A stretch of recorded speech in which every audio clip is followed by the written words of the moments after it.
Selamat datang Ustadz Ahmad, selamat bergabung di forum nggak jelas ini. Senang sekali Ustadz bisa ada di antara kita, mau memberikan ini dulu sepatah dua patah kata buat beragam jenis kawan-kawan yang gabung malam ini. Oke, saya senang Pak Rene karena ini hari Kamis. Kamis itu berarti malam Jumat. Kita membicarakan yang tampak, yang tidak tampak. Buat yang baru hadir nggak tahu, ini udah akan bicara. Ini pasti Ustadz ngomongin ruqyah, jin, setan. Karena ini malam Jumat. Buat teman-teman yang berharap saya akan bicara tentang jin dan setan, itu nggak sama sekali. Kita nggak akan ngebahas ke sana. Tapi menarik Pak Rene. Ini ngebahas sesuatu yang seru ya. Ngebahas sesuatu yang tadi Pak Rene nyimbung sedikit. Pak Ukim terima kasih tadi sudah membuka bahwa yang mudah itu yang kelihatan. Sama kayak pendidikan tadi. Yang di manage itu kalau cuma yang kelihatan itu mudah. Tapi hasilnya buruk. Sama kayak ini Pak Rene. Kalau dari data tadi banyak teman-teman yang dokter di sini hadir atau kemudian tenaga kesehatan, orang yang datang ke rumah sakit, Pak Rene, kalau cuma diagnosa itu hanya berdasarkan yang nampak, maka rumah sakit tutup semuanya.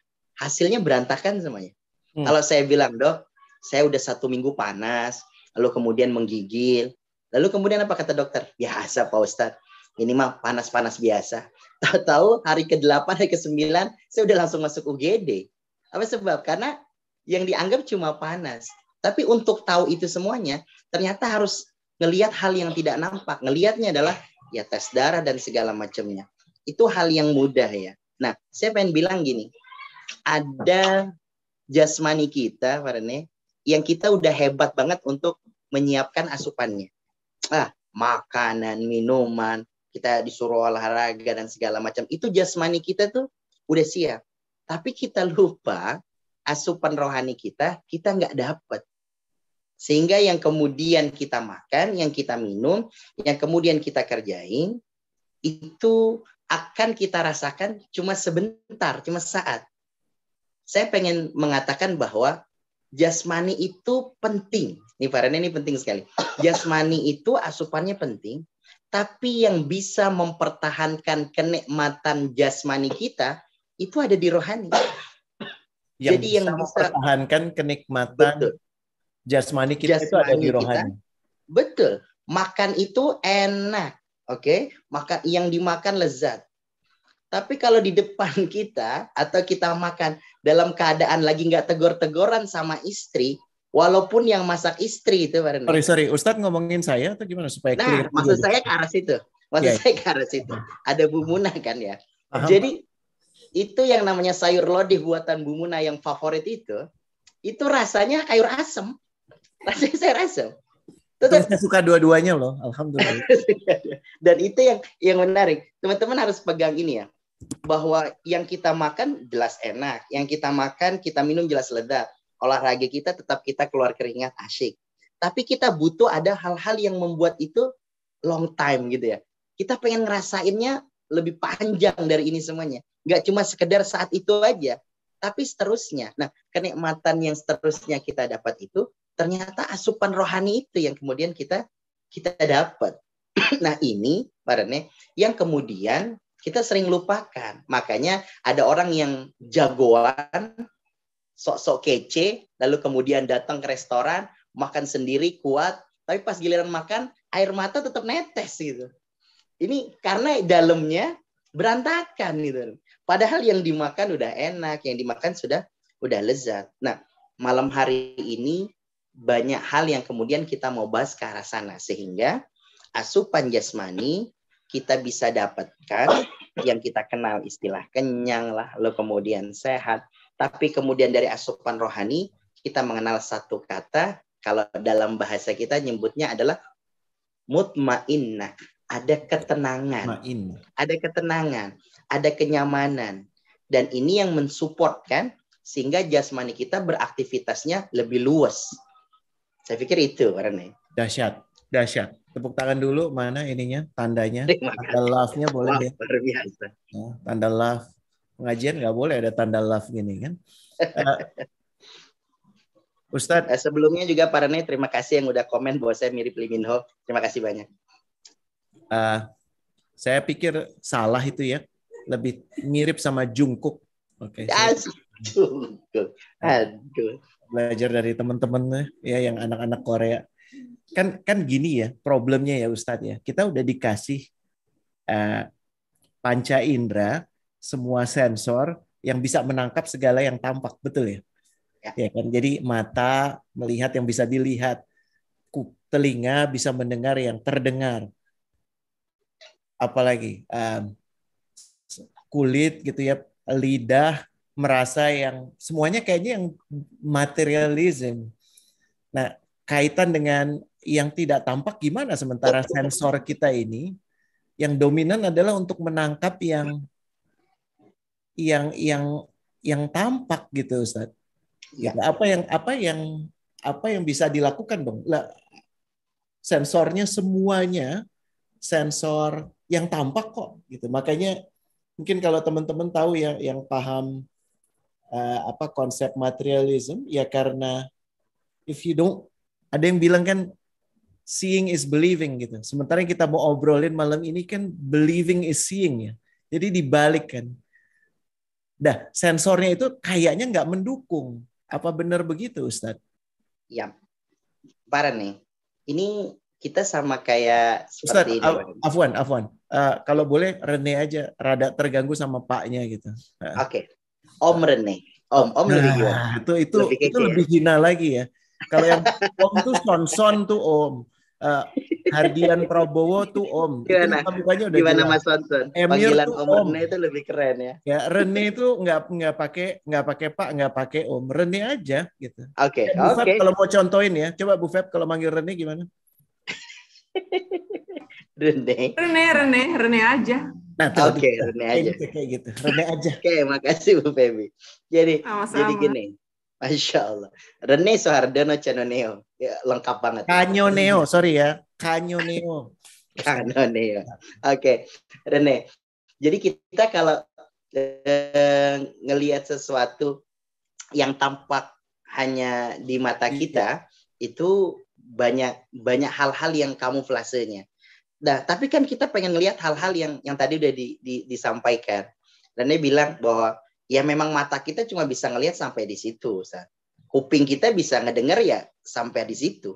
Mana bisa mata ini ngelihat sampai mata batin, tembus. Nah, sama kayak kita, ketika mata ini terbatas, tapi kita jangan lupa loh, ternyata ada alat-alat juga yang bisa digunakan untuk kemudian melihat sesuatu yang sangat kecil sekali, ternyata nggak bisa dilihat oleh kasat mata kita. Mikroskop. Nah, ini betul seperti mikroskop. Nah, kita nggak punya alat itu, Rene. Tapi orang-orang yang, nih saya melihat begini, Rene, boleh saya kasih contoh? Kalau kita melihat pesawat, kita ngelihatnya dari jauh, suaranya terdengar, pesawat itu cuma seukuran segini, Rene. Cuma sejari kita doang. Betul. Tapi kalau kita datang ke bandara, maka pesawat itu akan seperti apa? Gede banget. Nah, permasalahannya adalah kita terlalu jauh dengan benda tersebut. Sehingga kita nggak bisa melihat benda tersebut. Berarti, apa yang bisa kita lakukan? Deketin benda tersebut. Nggak tahu cara ngedeketinnya, maka kita butuh orang yang mampu mendekatkan kita kepada benda tersebut. Jadi kalau ada seorang bertanya bagaimana kebesaran Tuhan, ya kalau Anda masih jauh dari Tuhan, Anda tidak akan melihat kebesaran Tuhan. Dekati Tuhan, dekati Allah, maka kita akan tahu bagaimana kebesarannya Allah. Tapi kan kita nggak bisa sendirian. Kita nggak punya kendaraan. Nah, kita butuh orang-orang yang kemudian sudah dekat, yang udah sering ke bandara. Yang kalau bro tahu bandara, ya sini. Sehingga tahu dia tahu terminal 1, terminal 2, mana yang mau ke domestik, mana yang kemudian mau internasional, mau yang ke Bali, mau yang ke Mesir, mau yang ke Singapura, mau yang ke Kenya. Itu semuanya bisa diarahin. Dan kita baru tahu, oh pesawat itu gede banget ya. Ya karena kita udah di situ. Kita udah dekat. Bicara sesuatu yang nampak ini, Pak Rene, jangan ketipu sama mata. Kenapa? Karena yang kita lihat dari kejauhan, saya pengen bilang, jarak itu penting sekali untuk menentukan bagaimana penilaian kita. Tentu yang jaraknya jauh menentukan. dia akan lihat ini kecil. Nah, gap kita ini sama pemilik dunia ini dan yang pencipta kita dan yang menciptakan hati kita, gapnya terlalu jauh. Sehingga apapun yang kemudian ditampilkan kelihatannya kecil. Saya kasih contoh. Dikasih nikmat selalu akan dianggapnya kecil. Dikasih kemudian kebaikan selalu dianggapnya, kok segini doang sih? Kok?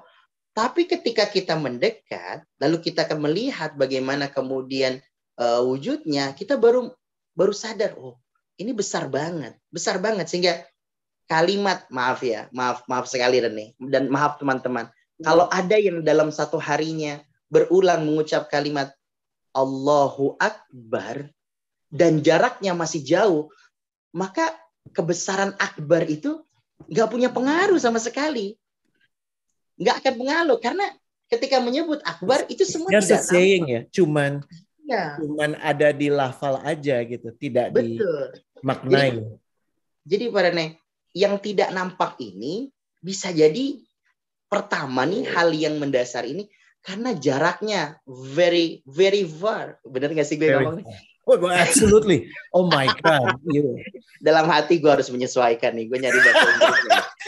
Sebelum Ustadz ngomong Arab, baiknya kita ngomong Inggris dulu gitu. Jadi kelihatan moderatornya rada pinteran gitu. Pasti habis ini ada yang komen, udahlah Ustadz biasa-biasa aja, nggak usah begitu, belibet banget. Dia bilang, niat hati biar sesuai dong. Moderatornya siapa nih? Yang mau hadir Ustadz, siapa nih? Ya, yang penting kan nyampe. Itu yang precious justru. Yang penting dipahami. Ya kan, message itu adalah bagaimana bisa dipahami. Ustadz sangat dipahami kok. Bahkan dengan lafalnya. Anissa Kuntadi, Masya Allah, baru. Oke. Nah, Anissa Kuntadi, selamat ya buat suaminya nih, luar biasa. Karena baru menjabat jabatan baru. Nah, suaminya siapa? Ayo kasih bocoran gitu. Nah, Rene, jadi ngomongin yang tidak nampak itu jarak itu penting. Jarak yang jauh ini ngebuat kita, makanya ada istilah tak kenal maka tak sayang, karena emang nggak pernah ketemu, karena jauh. Nah, saya mau nge-rewind dulu ya Ustadz, maaf nih nyebelin ya. Ini kalau Ustadz terus ngomong namanya kan pengajian, jadi emang harus dipotong-potong. Jarang saya dipotong-potong ngomong kayak gini, baru di sini sih. Betul. Makanya udah diperjelas dari tadi, ini bukan pengajian gitu kan. Bukankah Tuhan Allah itu ada di mana-mana gitu? Kenapa kok kemudian yang menentukan kedekatan dengan yang dia ada di mana-mana itu saya sendiri? Rene, sama kayak begini Rene. Analogi Tuhan itu ada di mana-mana. Analogi berbicara sang penguasa ini sama kayak analogi fasilitas. Contoh-contoh kayak gini. Oke. Bukankah rumah sakit juga banyak di mana-mana? Sekolah juga di mana-mana. Ya tapi kalau you cuma stay di rumah toh, nggak bergerak kemana-mana, yang nggak daftar, ya bukan murid.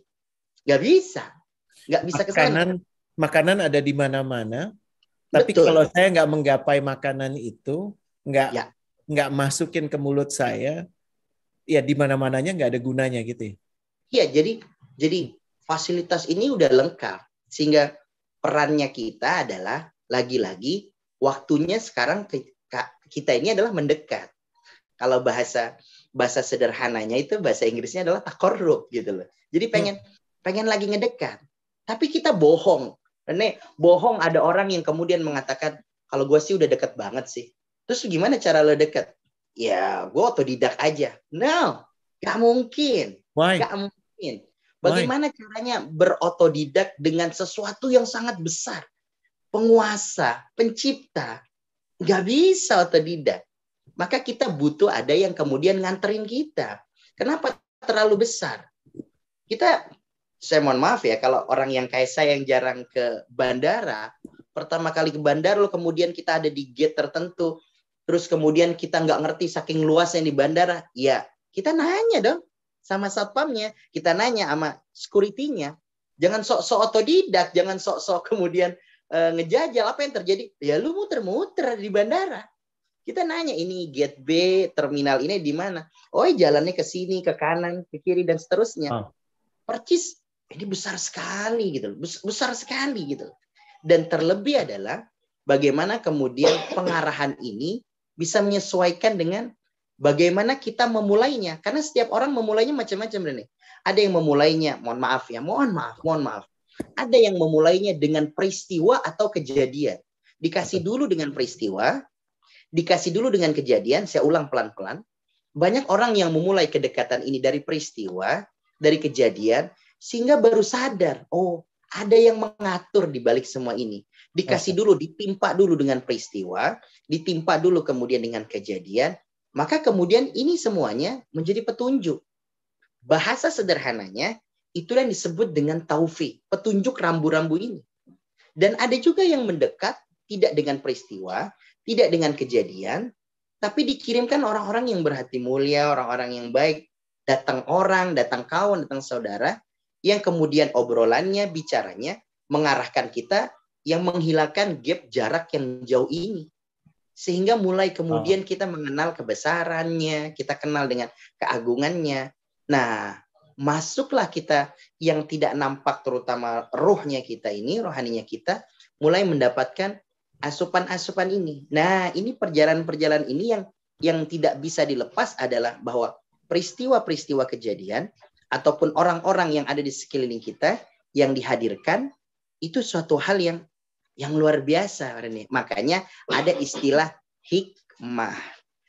Kejadian, peristiwa. Sayangnya, sebagaimana tema kita, semua yang kemudian terjadi di depan kita, kita anggap itu hanya terjadi. Saya kasih contoh. Kita baru saja kemudian mengeluarkan mobil kita. Lalu kemudian kita menyaksikan, ada yang terserempet, lalu kemudian ada yang jatuh. Yang terfikir kita adalah, apa? Tidak hati-hati. Untung bukan gue. Ya, betul. Alhamdulillah, bukan saya. Wah, itu hikmah yang sangat cetek sekali.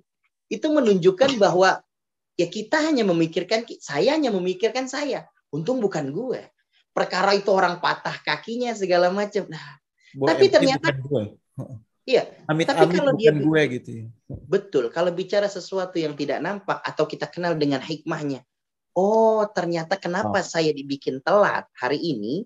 Kenapa kemudian saya ketika ingin berangkat tiba-tiba ada tamu yang hadir, kenapa ada urusan dari orang tua video call. Ternyata seandainya saya 5 menit lebih awal, posisi kita yang di depan tadi, Rene. Posisi kita yang dihantam tadi. Oh, ini hikmah di balik semua ini. Peristiwa di balik semuanya ini. Sehingga tidak ada sesuatu yang dihadirkan di hadapan kita, kecuali pasti akan ada hikmah yang kemudian bisa kita petik dari sana. Hanya masalahnya kita belum terasah untuk itu. Nah, makanya kita butuh alat, kita butuh yang pembimbing untuk bisa mengarahkan daripada hal-hal yang tidak nampak dari kejadian peristiwa itu. Itu penting. Mahal ini, mahal. Jadi tidak melihat kejadian itu sebagai kejadian saja, tapi bahwa di balik itu ada pesan yang tidak tampak, yang tergantung pada bagaimana kita memaknainya, supaya kemudian kita nggak melihatnya cuma sebagai kejadian yang menimpa dia atau menimpa saya, tapi ada pesan di baliknya gitu ya Ustadz, kurang lebih. Ya, betul.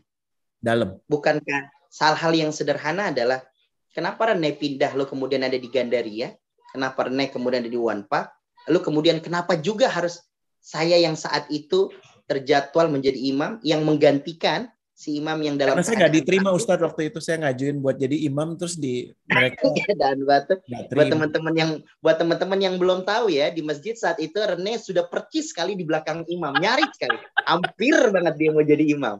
Dia nggak tahu ya di kanan kirinya tuh yang hafal Quran banyak ya. Itu saya untung tegur dia dulu lebih awal. Nah, itu peristiwa kan ya, kejadian. Kayak misalkan saya kasih gambaran nih. Ada yang menarik gitu, bahwa kemudian besok ini dia ada tugas untuk kemudian survei di lapangan. Ini ada yang menarik. Survei di lapangannya itu terkait yang saat ini terjadi kejadian ini. Ya. Tapi apa yang terjadi? Ternyata ketika dia akan survei, lalu kemudian dia akan berangkat, siapkan tiket pesawat segala macamnya, sudah dapat semuanya. Lalu kemudian apa yang terjadi? Ternyata menarik sekali warnanya. Ketika dia mau menuruni tangga, lalu kemudian dia licin kepleset sehingga keseleo ya. Masya Allah. Lalu kemudian dia nggak bisa berangkat. Akhirnya kemudian kita dapat kabar ternyata ada kejadian alam yang begitu luar biasanya. Kalau saat itu dia berjalan dalam keadaan pas, normal, sehat, lalu kemudian naik pesawat, hari ini dia percis ada di daerah yang kemudian saat ini sedang terjadi alam yang luar biasa. Nah ini itu hikmah, itu peristiwa. Nah, taunya belakangan ya biasanya. Nah, betul. Padahal ini kata kuncinya. Hikmah itu ternyata taunya di belakang. Kan kalau di depan, namanya pendaftaran ya. Kan, namanya hikmah itu adanya di belakang. Sekali lagi nih, tadi kata kuncinya. Lah, Rene, karena hikmah itu ada di belakang, so jangan ngeluh dulu, jangan mengumpat Tuhan dulu, jangan ngejelek-jelekin istri kita dulu, jangan nyalahin anak kita dulu. Sabar dulu beberapa saat, nanti kemudian akan diungkapkan. Sebenarnya apa? Sabar dulu. Nanti akan diungkapkan, oh ternyata ini untuk ini dan itu untuk itu. Itu penting untuk memahami yang tidak nampak.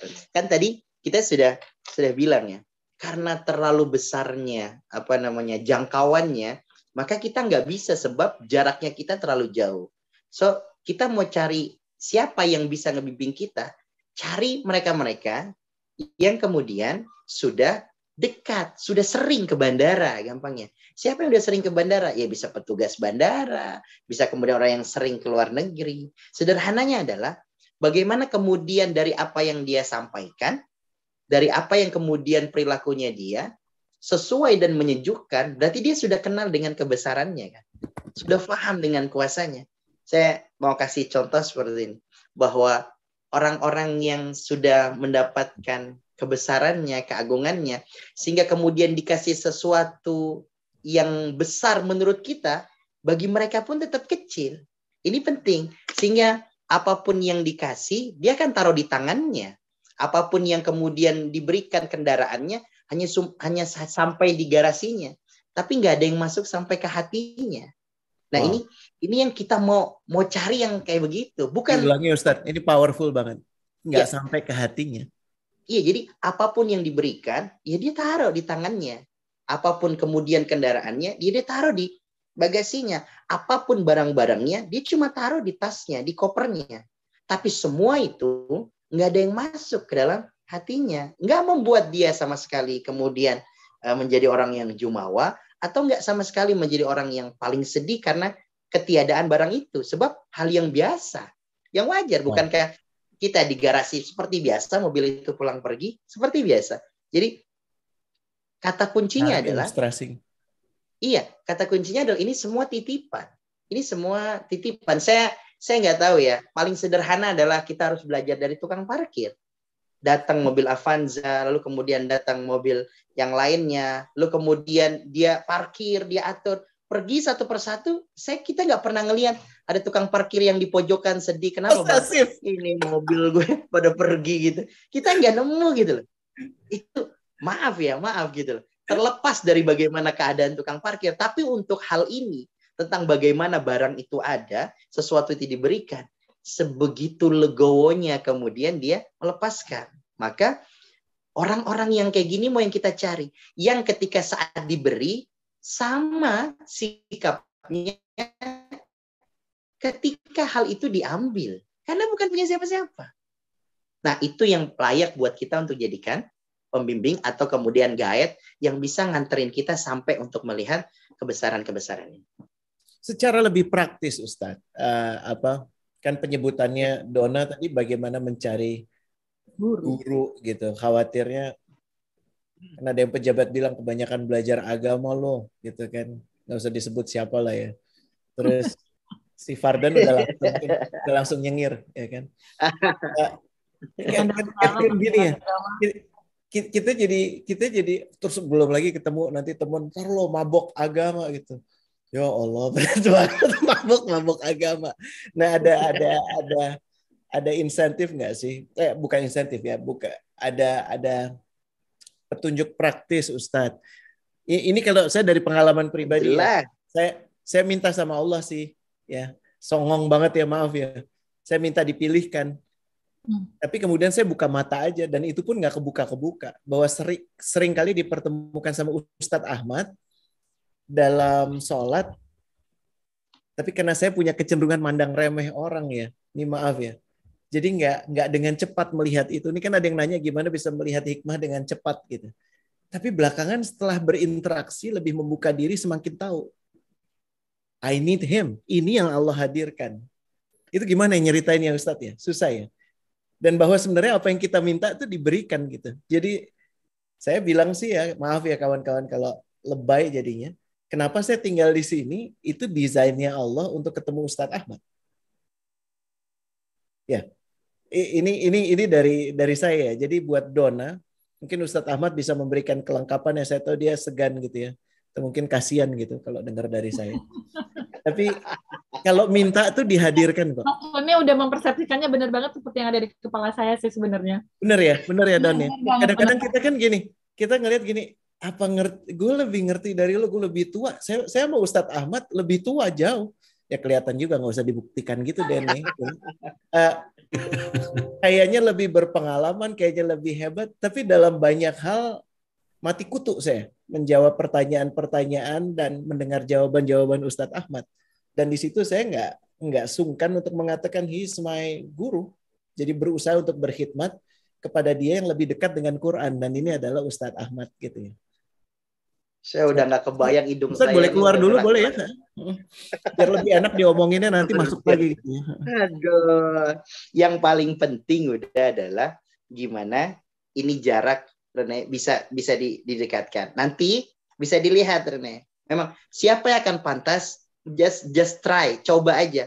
Kalau ketemu orang tersebut membuat kita lebih dekat kepadanya, berarti kita on the right man ya. Apa itu? Ada di posisi yang benar gitu. Ada di jalur yang benar. Kalau dengannya membuat kita lebih dekat dengannya kepadanya, maka berarti kita posisinya benar. Okay. Saya ulang Rene. Kalau dengannya relatif. Betul. Tapi nanti itu akan ditunjukkan nih. Kalau kemudian jadi kan dua hal yang harus menjadi standar halnya. Ketika kita bekerja, ketika kita kenal sama seseorang, pekerjaan kita, seseorang ini kalau bisa tidak menghalangi kedekatan kita dengan sang penguasa, berarti kita nih benar, positif baik.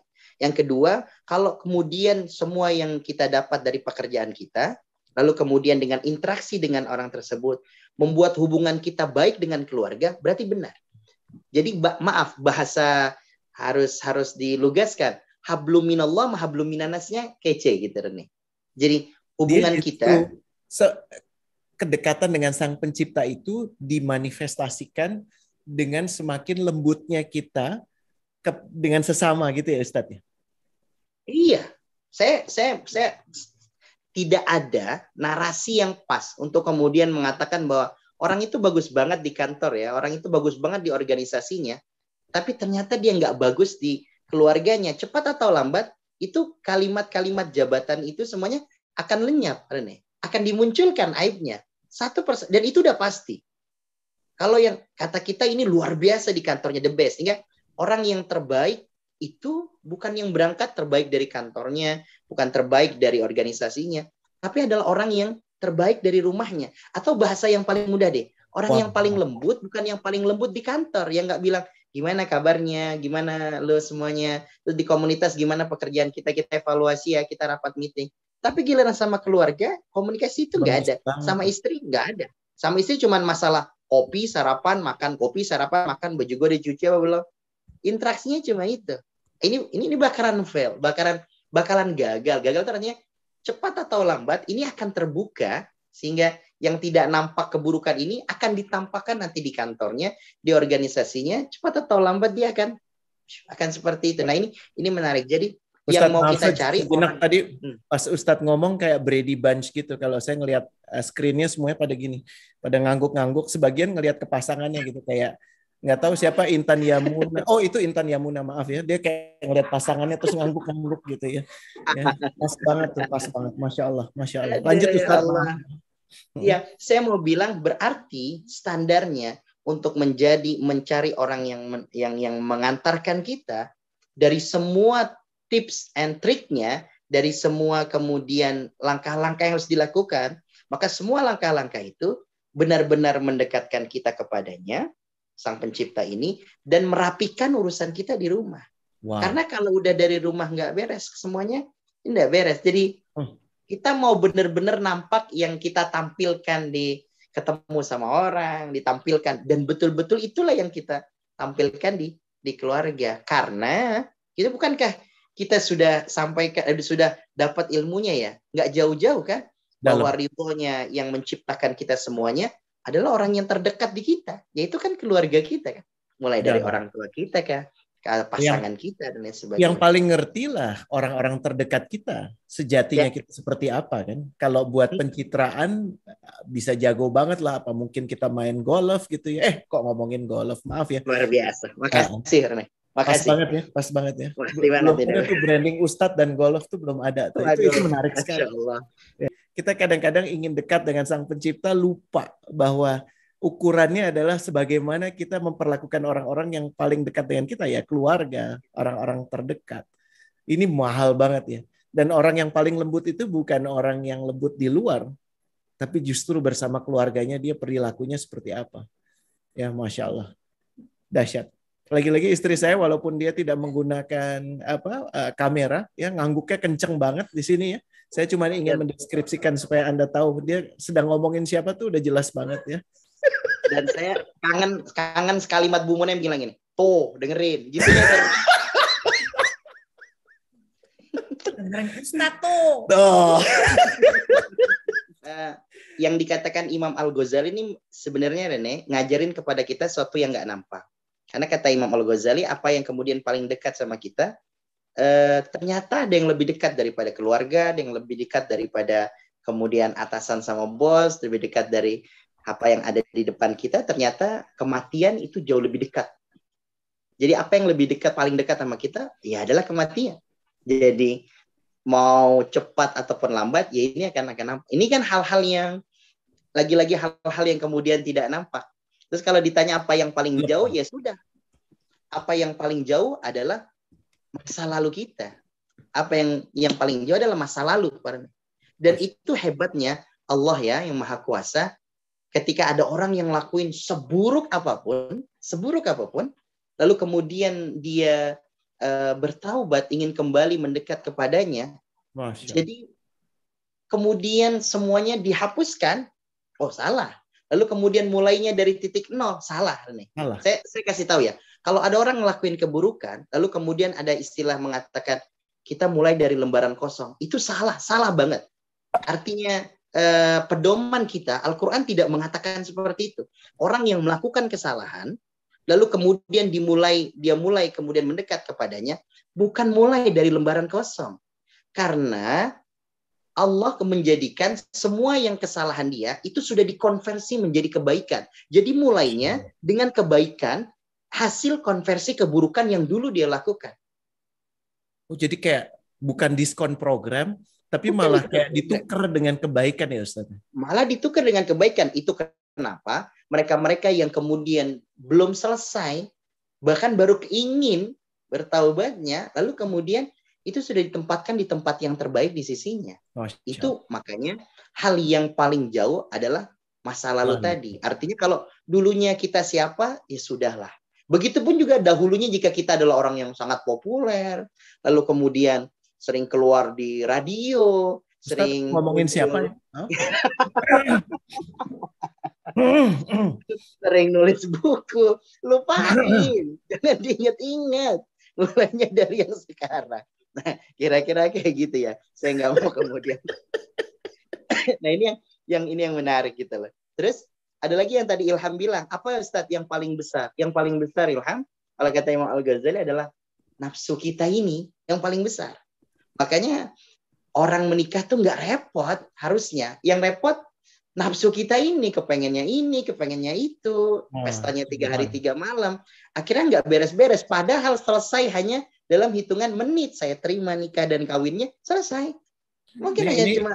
Fardan, kita bikin bisnis kaos yuk. Ini kayaknya pas banget apa yang paling besar ya. Nafsu kita gitu ya. Nih gue yakin kaos ini paling nggak laku nih, malu soalnya orang. Masya Allah. Nah ini yang itu menarik. Dan apa yang paling berat? Yang paling berat itu adalah amanah. Sehingga kalau bisa kita tidak meminta, tetapi jika diberikan jangan ditolak. Kira-kira seperti itu. Nah, karena yang paling berat itu adalah amanah. Kita belum tentu bisa mampu menjalankan apa yang menjadi amanah Kenapa ini. jangan ditolak, Ustaz? Iya. Kalau kita meminta amanah jangan. Tetapi ketika ada orang yang ingin memberikan kepada kita satu amanah, lalu kemudian dia melihat dan meminta tolak, maka silakan. Tentu amanah dalam hal ini besar ya. Saya contoh misalnya, saya tidak mungkin kemudian meminta, lu menawarkan diri, ayo biar saya yang kemudian mendidik anak-anaknya yang biar hafal Quran ya. Oh, nggak bisa, pede banget. Tapi ketika ada yang kemudian, Ustaz titip, Ustaz nih, ayo, monggo. Dia bilang, nah ini yang, karena emang ini amanah yang besar, amanah yang kemudian sesuatu yang paling berat ini adalah amanah. Dan yang menarik yang terakhir nih, apa yang paling tajam? Lidah. Udah selesai. Apa yang kemudian paling bikin kita sakit, hati kita nih, ya lidahnya ini. Nah, tapi menariknya juga nih, apa yang kemudian membuat kita jadi mudah sakit hati, karena kita kurang bersosialisasinya. Sehingga kemudian sudut pandang kita, cara berpikir kita, hanya apa yang sudah pernah kita temukan kan. Ya betul. Kalau bergaulnya cuma kurang main lah ya, kurang main ya Ustaz. Iya, mainnya kurang jauh. Sehingga kalau mainnya kurang jauh, ada bahasa yang sekarang sering muncul, baperannya gampang banget. Cuma dibilang malam ini cuma punya 3 orang yang seksi tadi disebutkan, yang lain langsung baper. Itu kan kurang jauh banget mainnya. Kira-kira kayak gitu. Nah, itu yang di ilham bawah. Nah, yang tadi disebutkan. Yang disebutkan adalah hal-hal yang tidak nampak. Saya pengen mengisahkan begini, Muhsin. Ketika ada seorang yang punya masalah juga, diomelin mulu sama istrinya. Lalu kemudian dia datang kepada pemimpinnya. Ketika dia datang ke pemimpinnya, di depan pintu dia lihat, pemimpinnya juga sama. Gitu. Kemudian, lah, dia pengen curhat, lu malah diomelin. Bagaimana? Khalifah Umar, Ustaz. Betul. Tiba-tiba Umar ngelihat dia bilang, sini dulu. Gimana tuh kok tiba-tiba buru-buru pergi? Saya mau cerita, saya habis diomelin sama istri. Tapi pas saya mau cerita, ternyata itu punya masalah yang sama, malah lebih parah kayaknya ini. Diomelinnya lebih berepisode-episode dia bilang. Tapi kan jawaban Umar ternyata ngajarin sama kita. Loh, kalaupun dia marah hanya sesekali gitu. Tapi kan ngurus saya tiap hari, nyuci bajunya tiap hari, ngebersihin rumahnya tiap hari, ngurusin anaknya tiap hari. Nah, jadi kalau kemudian di kantor kita kemudian punya sesuatu yang membuat kita jadi harus lain dengan di rumah.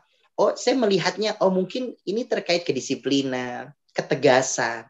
Ada hal-hal yang memang harus didisiplinkan, ada harus ditegaskan. Beda hal dengan yang marah-marah sama tegas itu 2 hal yang berbeda ya. Kalau ada sesuatu yang salah, lalu kemudian kita nggak marah, itu malah bukan hal yang baik ya. Nah, cuman Kang Muhsin, bahwa apa yang kita dapat di rumah, jika di luar tidak memberikan efek, sederhananya adalah berarti kita belum banyak berlatih di rumahnya. Latihannya masih kurang. Takutnya adalah, tadi menarik, kita menjadi sosok yang takut, bukan menjadi sosok yang lembut. Bukan menjadi sosok yang lembut. Sebab kenapa? Kalau takut, semua apa saja, kita iyain aja. Tapi kalau lembut, ada posisi, ada pos-pos yang memang kemudian kita harus mengerti, tapi ada pos yang kemudian kita harus menunjukkan qawam kita. Kita suami, ya qawamnya harus ditentukan. Jadi, ini nggak apa-apa Kang Muhsin terkait dengan hal ini. Jadi ini cuma lagi di drill aja, kurang di drill aja kita di rumah. Jadi tidak termasuk munafik ya Ustaz? Seolah Ustaz. Saya melihatnya di dalam pekerjaan yang kemudian dia dapat dan dia berhasil berangkat dari rumah dengan kelembutan ini, dia tidak masuk dalam golongan ini. Insya Allah. Asal dengan catatan yang tadi. Jangan sampai dibalik ya. Apa yang didapat di kantor, Pak Muhsin, kebawa di rumah. Justru ketika dia di kantor problem, bisa menetralisir di rumah jadi adem. Ini luar biasa loh. Saya ulang ya. Ketika di kantor dia memiliki problem, lalu pas balik ke rumah dia jadi adem, itu amazing. Pasti Ustadz Masya Allah. ngomongin saya ini. Ya ampun, nggak enak banget jadinya nih. Udah Ustadz. Ini yang aduh. Tuh dengerin. Muhsin, Siap. dengan ini dirimu diangkat jadi ketua ISTIP ya, pakai B. Ikatan Suami Takut Istri Banget. Masya Allah. Masya Allah, selamat bekerja ya Koam ya. Kita jadi Koam buat istri masing-masing. Nanti pembahasan berikut tuh menarik banget ya. Ini akan jadi dialog yang seru. Yang sering kita mau pakai filosofi ini, semoga ini memudahkan pemahaman kita. Ada filosofi jendela sama etalase. Kalau kita ngelihat jendela sama etalase, kalau kita ngelihat jendela nih, maka ketika kita intip itu jendela, maka apa yang nampak itu yang benar dimiliki sama orang itu. Coba apa sih yang dilihat dari jendela, maka keintip misalnya ruang tamu. Ya begitu, sofanya seperti itu, warnanya, jenisnya, interiornya. Tapi beda dengan etalase nih. Etalase itu Mas Hansan, semua yang mau kita taruh di etalase itu hasil packingan kita, settingan kita supaya ini ditaruhnya bagus, cakep, karena memang pengen ditonton, pengen dilihat. Syukur-syukur bisa pengen dibeli. Orang-orang yang istimewa itu, orang-orang yang kemudian pengen dilihatnya, pengen ditampilkannya, itu adalah hal-hal yang di etalase tadi sengaja dia tampilkan karena dia pengen menyembunyikan apa yang berada di balik jendela itu. Sehingga yang dia tampilkan kesalahan-kesalahan atau yang dicitrakan sebagai salah, tapi ternyata dia soleh. Yang khawatir adalah saya yang mencitrakan diri saya yang soleh, ternyata saya salah. Kan ini yang mengerikan. Sehingga Mas Hansan, ternyata orang-orang ini yang melihat ini, oh ternyata yang ditampilkan baru etalase-etalase. Orang-orang yang luar biasa tadi Mas Sonson ceritakan, teman Mas Sonson, relawan juga. Ketika kemudian wafat, kok malah dirindukan, kok kangen, kok sebegitu luar biasanya. Hari ini jendelanya dibuka. Kalau kita melihat bagaimana pedoman kita, tuntunan kita, nanti akan disebutkan jendela besar yang akan dibuka oleh Yang Maha Kuasa terhadap kehidupan kita. Memang dalam keadaan sakratul maut. Itu bunyinya. Diulangi Ustaz. Jendela besar dalam kehidupan kita yang pasti dibuka. Ini pasti, nggak mungkin tidak. Ini pasti. Itu adalah ketika kita sakratul maut. Sakratul maut ada detik-detik kematian kita, wafatnya kita. Itu semuanya diputarkan. Semuanya diputarkan. Dan orang akan melihat bagaimana isi rumah kita. Isi kita, amal kita, nampak di situ. Oh, itu kenapa Mas Hansan ada orang yang kemudian di akhirnya itu menjadi sesuatu yang luar biasa. Dan kalimat terindahnya adalah memang di kita ini diingatkan ke Mas Hansan yang paling terpenting adalah khawatimu. Yang paling terpenting adalah ujungnya, endingnya. Ini yang paling terpenting. Sehingga tampilan-tampilan ini menjadi hal-hal yang membuat kita jadi luar biasa. Karena dia berhasil. Kalau bahasa kita sederhananya sih gini, kalau saya boleh menggunakan hal yang lebih lebay. Kita nggak bisa mendapati dia dalam historinya, dalam sejarahnya, kebaikan-kebaikan yang dia munculkan. Kita nggak dapat itu. Justru yang kita lihat minusnya, kurangnya. Karena dia berhasil menutupi semua kebaikannya. Sehingga wajar banyak. Itu justru kebaikannya ya Ustadz ya. Iya, jadi kalau tadi Mas Sonson tanya, apa amalan yang kemudian membuat dia menjadi luar biasa, dan salah satu perbendaharaan surga yang tidak bisa dihitung dan tidak bisa dihisap, pasti akan berat, itu adalah bagaimana menutupi kebaikan. Menutupi kebaikan. Dalam arti yang sebenarnya ya, dalam arti bukan, akan ada orang yang kemudian kita pernah menyebut, Rene ini jawaban dari Razi Arya Birya ya, bahwa salah satu menutupi kebaikan kita, itu adalah dengan ria. Karena dengan ria, kita sudah menjadi sangat terbiasa sekali. Hal itu menutup kita bahwa orang udah nggak akan muji kita lagi. Kayak tadi. Jadi ria yang untuk Arya, Birya itu ya tadi Ustaz. Iya, karena sudah saking kita tampil seringnya di, lu udah biasa. Kayak gitu kira-kira. Nah, makanya Mas Hansan, ini jendela yang dibukakan. Dan ini yang menarik. Jadi Kalau bahasa sederhananya, bahasa narasi yang kerennya, orang-orang yang sering salah itu justru adalah orang-orang soleh itu. Justru orang-orang yang sering merasa soleh, ya orang-orang salah itu. Jadi orang Iya, soleh adalah orang yang sering merasa salah, ya orang salah itu adalah orang yang sering merasa soleh. Nah ini yang kemudian jadi problemnya itu. dahsyat. Pernah saya tulis di salah satu buku, cuman lupa di bagian mana. Jadi ada kejadian di sekolah itu, kami sebal sekali dengan keadaan selalu hilang sepatu. Karena kesalahan dari masjid sekolah kami itu terbuka gitu. Jadi kan orang-orang jadi bisa numpang sholat Jumat di kita. Nah, Saya pikir hanya masjid saya aja Pak Ukim. Makasih. hilang sepatu, hilang lagi, dan kurang ajarnya tahu betul tuh orang yang mencuri itu sepatu yang mahal gitu ya. Pegel, semua orang sudah mengkutuk atau bagaimana gitu. Tapi ada kejadian yang tragis ketika sudah didirikan sholat Jumat, bukan sudah sedang didirikan sholat Jumat, ada suara gedebak-gedebuk di belakang, ada suara lirih sampai kejeritan. Lalu begitu selesai, kami menengok, ada orang yang sudah tersungkur dan berdarah-darah. Ya Allah. Gitu ya. Lalu semua orang sih merasa bahagia ada karena akhirnya ditemukan gitu kan. Malingnya gitu. Ada juga yang setelah sholat mukul ada gitu ya.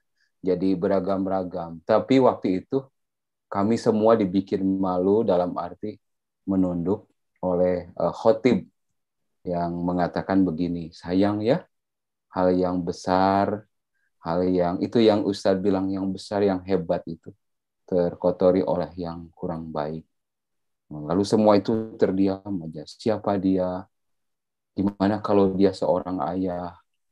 Bagaimana kalau dia seorang anak? Apa perasaan ayahnya kalau dia seorang anak? Apa perasaan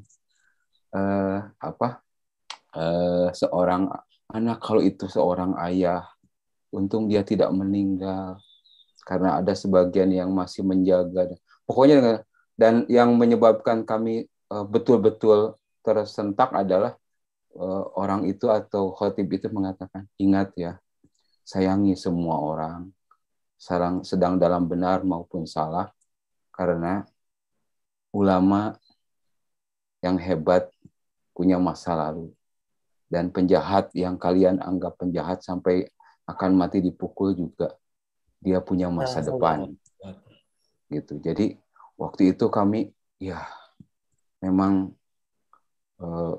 semua orang yang mengaku bagus sekarang juga punya masa lalu mungkin yang diam-diam dia tutupi, atau orang yang sekarang merasa berlumuran dosa juga dia tetap punya pengharapan sebagaimana masa depan. Jadi ada masih besar harapan untuk orang-orang yang merasa bersalah, masih besar juga waspada untuk orang-orang yang merasa paling hebat atau paling bagus atau kebetulan dianggap sedang bagus. Itu mungkin Ustadz. Terima kasih. Mohon maaf kalau ada kata-kata yang salah. Pak Ukim, terima kasih. Luar biasa. Sampai speechless, Ustadz. Endingnya manis sekali. Ini yang cerita-cerita, obrolan, kehadiran yang melembutkan hati ya kawan-kawan. Kita syukuri malam ini ada Pak Ukim, ada Ustadz Ahmad, ada Mbak Nita, ya, ada Mas Sonson, ada Bu Widi di tengah kesibukan. Ya, apresiasi kami buat semua tenaga medis ya, Bu Widi, terutama yang di DKI.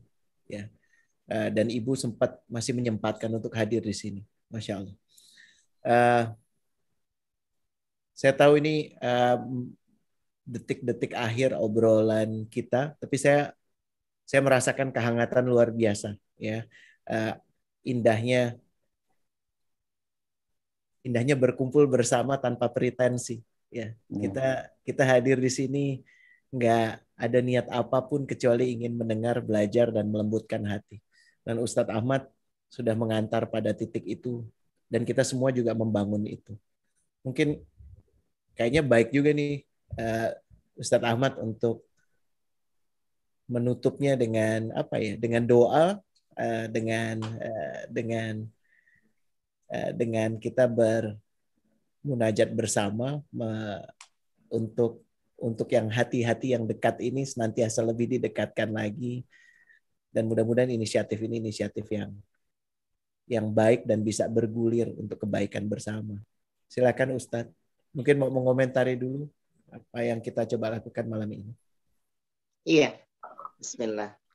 Hal yang mau kita ambil adalah bahwa dari sesuatu yang nampak ini jangan membuat kita menjadi terjebak lalu menganggap bahwa ini adalah satu-satu hal yang bisa kita pandang. Masih ada bagian lain, yaitu yang tidak nampak. Tapi kalau seandainya kita masih diwujudkan dan dimisalkan dengan sesuatu yang tidak nampak, itu bukan karena betul-betul tidak nampak, tetapi bisa jadi karena jarak yang melihatnya terlalu jauh. Kalau begitu, mendekatlah, supaya kita bisa melihat sesuatu yang tidak nampak itu benar-benar berwujud. Jadi sehingga pada akhirnya kita akan mengatakan, mudah-mudahan kita bisa melihat sesuatu yang semuanya betul-betul yang nampak dan yang ditampakkan. Nah ini yang kemudian menjadi bagian hal yang penting. Kita memohon ya Pak Rene, supaya hati-hati kita ini dilembutkan dan diajarkan lo mudah menerima kebaikan-kebaikan, sehingga kalau kita terimanya kebaikan akan menghasilkan pun dari apa yang kita ucap, yang kita keluarkan, perilaku kita pun menjadi kebaikan-kebaikan. Astaghfirullahaladzim, alhamdulillah rabbil alamin. Allahumma salli ala Muhammadin. Ya muqallibal qulub, sabbit qulubana ala dini. Ya Allah, ya Rabb, Kau yang maha lembut, lembutkan hati kami ini ya Rabb. Lembutkan hati kami sehingga mudah menerima kebaikan-kebaikan yang kami dapat dan menghasilkan kebaikan-kebaikan dari lisan kami dan perilaku kami. Ya Latifu, ya Latif, yang maha memberikan kemudahan. Mudahkan segala urusan-urusan kami dengan cara kemudian kami memudahkan urusan-urusannya orang lain. Ija'al jam'ana hadza ya Rabb, jadikan kumpul kami di malam hari ini menjadi kumpul yang penuh dengan keberkahan. Perkumpulan kami ini adalah perkumpulan yang Kau berikan ridha dan rahmat. Jangan jadikan kumpul kami ini kecuali kesalahan-kesalahan kami Kau sudah berikan ampunan. Kesulitan-kesulitan yang sedang kami hadapi, Kau ganti dengan kemudahan. Di antara kami, sahabat kami yang dalam keadaan sakit, berikan kepada mereka kesembuhan dan kesabaran. Sahabat-sahabat kami yang sedang diuji dengan keadaan-keadaan yang sulit, berikan kepada mereka kesabaran-kesabaran, sehingga mereka bisa mendapati keadaan-keadaan yang jauh lebih baik dari hari ini. Ya Rabb, Kau yang membolak-balikan hati kami ini, tetapkan hati kami ini dalam keistiqomahan dan kebaikan. Titipkan rasa sabar ini di dalam hati kami ini ya Rabb. Kesabaran, kekuatan dari setiap peristiwa, kejadian yang Kau berikan kepada kami, yang Kau hadapkan kepada kami, sehingga kami bisa melihat hikmah kebaikan demi kebaikan di dalamnya. Jauhkan kami dari sifat sombong ini ya Rabb. Jauhkan kami dari sifat nafsu yang membawa kami lupa dari apa-apa yang kemudian Kau berikan kepada kami. Jadikan kami orang-orang yang bisa melihat nikmat-nikmat yang kemudian sudah Kau berikan. Jangan jadikan kami menjadi orang-orang yang hanya menuntut nikmat-nikmat yang belum Kau berikan. Ya Rabb, jadikan ini semuanya menjadi kebaikan bagi kami, kebaikan bagi keluarga kami, kebaikan untuk pekerjaan kami, kebaikan untuk usaha kami. Allahumma inna nas'aluka, kami memohon ya Rabb, jadikan berkumpulnya kami hari ini membuka pintu-pintu kebaikan kami ya Rabb, sehingga banyak hal yang kami dapat hari ini dan bisa kita amalkan dalam kehidupan kami. Sallallahu alaihi Muhammad walhamdulillah rabbil alamin. Terima kasih teman-teman, terima kasih. Senang banget. Mudah-mudahan Selamat. Terima kasih untuk obrolan yang bukan pengajian ini. Obrolan dalam ada keademan, dalam kelembutan. Kawan-kawan juga terima kasih, baik yang saya sudah sapa, yang saya sudah senggol, sudah colek, ataupun yang belum sempat. Ada Ninta juga di sini. Hai Ninta, baru lihat juga ya. Aku ngingetnya tuh Ninta, namanya di sini Arninta, jadi kayak kelewat. Buat Cahyani yang lagi di Ulsan, dia tuh di Korea Ustadz, selalu hadir ya setiap kali kita ada kegiatan ya. Mudah-mudahan suatu saat bisa benar-benar bertemu langsung, baik di Jakarta atau pilihan Muna kita ke sana gitu ya. dan kawan-kawan yang lain jaga kesehatan. Ya, terima kasih sudah gabung malam ini. Ya, Bu Feb, ya, Mbak Sonson, Mbak Sonson, Mas Sonson, ya, kawan-kawan. Emir kita pengen kenal sama Dima. Dima masih ada nggak? Dima masih ada. Assalamualaikum, masih. Nah, si Emir pengen kenalan sama Dima tuh. Silahkan Emir. Langsung japri aja, ya, say hello. Oke. Assalamualaikum, Mas Dima. Kenal Mas Emir. Ya, dan kawan-kawan lain sudah gabung di sini. Insya Allah kita akan berjumpa lagi bersama Ustadz Ahmad dalam obrolan yang berbeda. Mungkin kita undang narasumber lain, jadi ngobrolnya lebih santai dalam 2 pekan ke depan. Ya, pekan depan kita akan lanjutkan dengan C-Level Talk. Insya Allah belum ditetapkan narasumbernya siapa karena masih dicari. Gitu. Dan last but not least, insya Allah semuanya diberi kesehatan, diberikan kemudahan dalam segala aktivitasnya. Sampai jumpa.